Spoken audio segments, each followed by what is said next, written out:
Hello everyone. Thank you for joining me at Second Chance Ministry Radio. My name is Frank S. Garcia.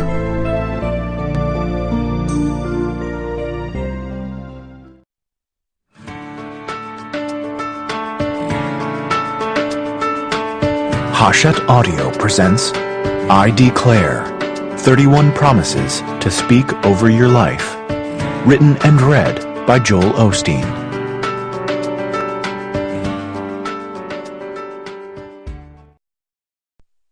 Day 8. I declare God's dream for my life is coming to pass.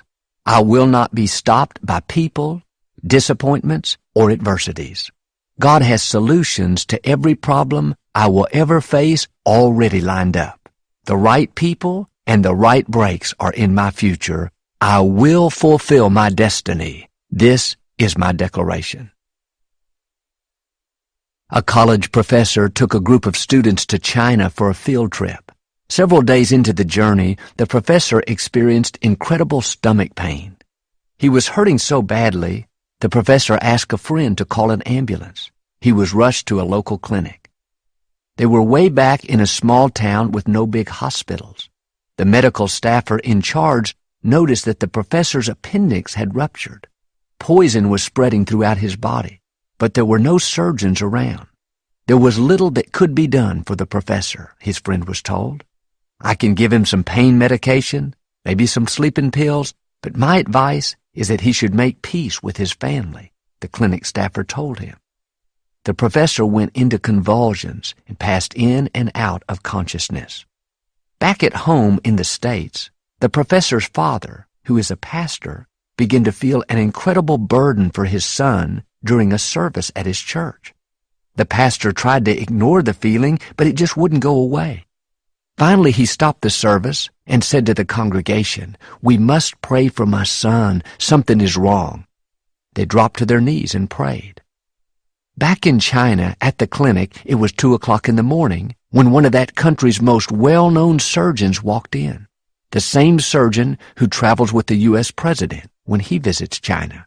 The clinic staff was amazed to see him. "I'm here to take care of the American," the surgeon said. The Chinese surgeon saved the life of the professor with an operation. The next day, the surgeon said to the recovering professor, "Who were those 2 men you sent to my office yesterday?" "I didn't send anybody to you," the professor replied. "I don't know anybody here in China. I've just been here for a couple of days." "That's odd, because the 2 men came in dressed in nice suits. They looked like they were government officials," the surgeon said. "And they said you were a very important person, and I needed to be here in the middle of the night to operate on you." Friends, God knows how to make it all work out. Even 7,000 miles away, God had people praying. That's why you can live in peace. God is in complete control. He knows the end from the beginning. God knows what you will need a week from now, a month from now, even 10 years from now. And the good news is He's already taken care of you.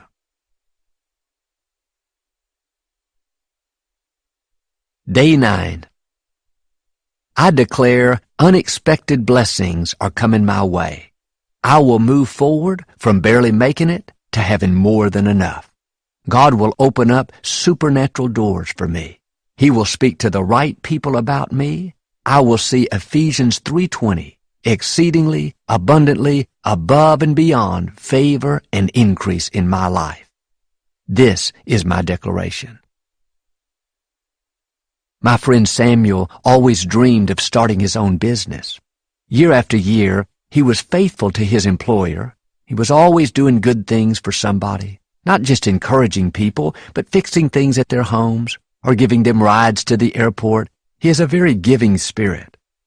A while back, another friend asked him to go to dinner. Samuel thought they were just catching up on old times, but this friend brought a proposal to start a new business. This man already owned a very successful company, but he wanted to start something new. Samuel thought he just wanted to get his advice about it and maybe get some encouragement. But he said, "No, I don't want just that. I want you to be my partner, and we'll split it 50-50. My friend Samuel was thrilled. "I'd love to do that, but I don't have the funds like you do," Samuel said. "I can't put in 50% like you can." The friend said, "Don't worry about it. I don't need your funds. That's already taken care of. I just want to bless you because you've always been so good to me." Now Samuel owns 50% of a growing business. His dream has come to pass. What was that? He walked into a moment of favor that God had already lined up for him. A business dropped in his lap. In the same way, God has amazing things in your future. He has doors that will open wider than you thought possible. He can bring across your path opportunity that's greater than you can imagine. You may think you've reached your limits, or that you will never accomplish your dreams, never pay that house off, never leave anything for your children, but you don't know what God has already spoken over you. You don't know the incredible things God has coming your way. The Bible talks about how God rewards faithfulness. Matthew 25:21 says, "When you are faithful in the little things, God will give you greater things." God rewards those that seek after Him. If you have been faithful, if you have given, if you have served, then God says your payday is on its way. He is about to release a moment of favor that He already has in your future. All God has to do is speak to one person, and your whole life will change for the better.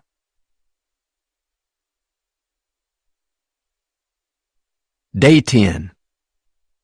I declare that God will accelerate His plan for my life as I put my trust in Him. I will accomplish my dreams faster than I thought possible. It will not take years to overcome an obstacle, to get out of debt, or to meet the right person. God is doing things faster than before.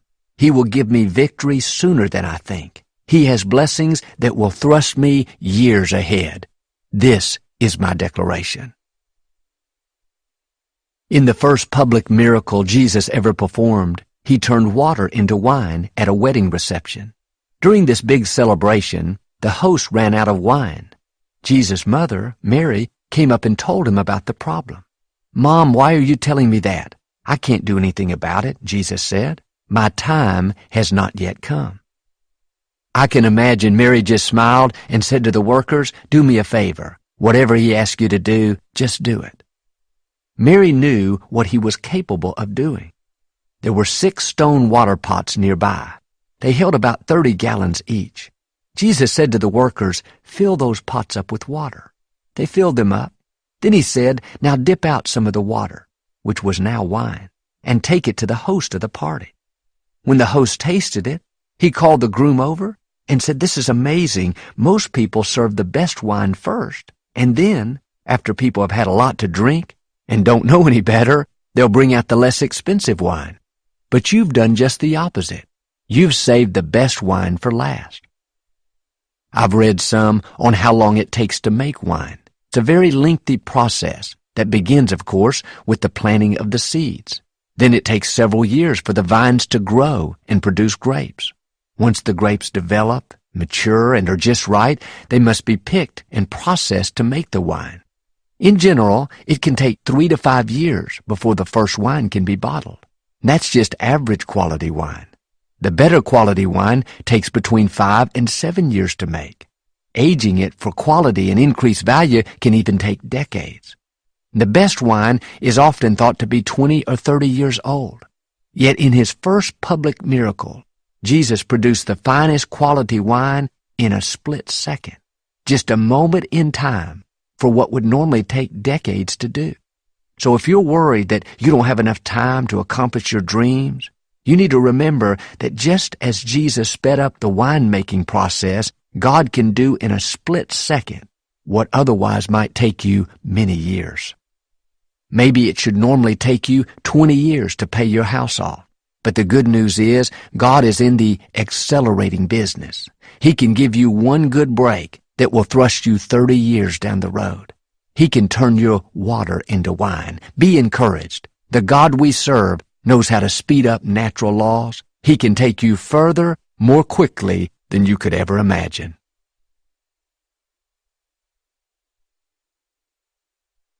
Day 11. I declare Ephesians 3:20 over my life. God will do exceedingly, abundantly, above all that I ask or think. Because I honor Him, His blessings will chase me down and overtake me. I will be at the right place at the right time. People will go out of their way to be good to me. I am surrounded by God's favor. This is my declaration. Irene, a friend of mine, was working at home, refinishing a piece of furniture with an electric sander to remove the old stain. It was a tool she had had for some time. It wasn't in that great of shape. As she was working, one of the main parts broke off and it wouldn't work anymore. So she put the sander and the broken part into a Lakewood church bag that she just happened to have at home. She went up to the hardware store. This gentleman came over to help her. She showed him the broken part and asked if he had it. He looked at her in the strangest way. Almost like this glaze came over his eyes. He said, "No, we don't have that part. We don't even carry that model." But he reached up on the shelf and got a brand new, top-of-the-line sander and said, "Here, I want you to have this. It's our gift to you." Irene had never even met the man, never seen him before. She was totally taken back. She said, "Are you sure you want to give this to me?" He said, "Yes, I'm positive. Just go up to the counter and give them my number, 555. So she went up to the counter, almost in disbelief. There were 3 registers open. They had 5 or 6 people in each line.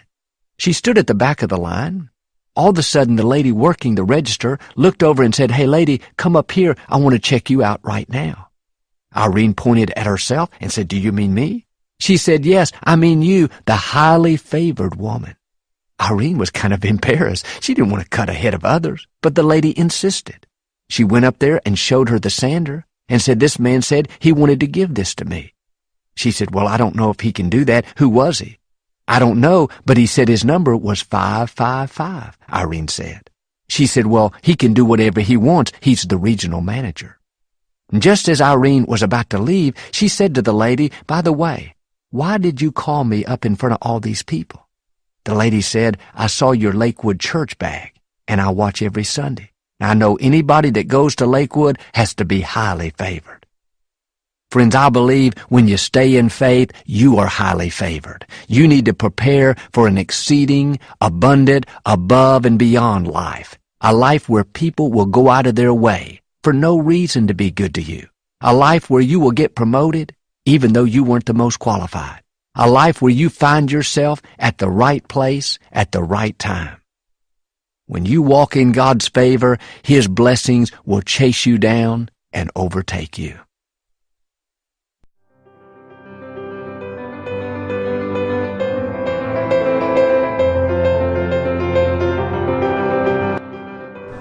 Thank you for listening on Second Chance Ministry.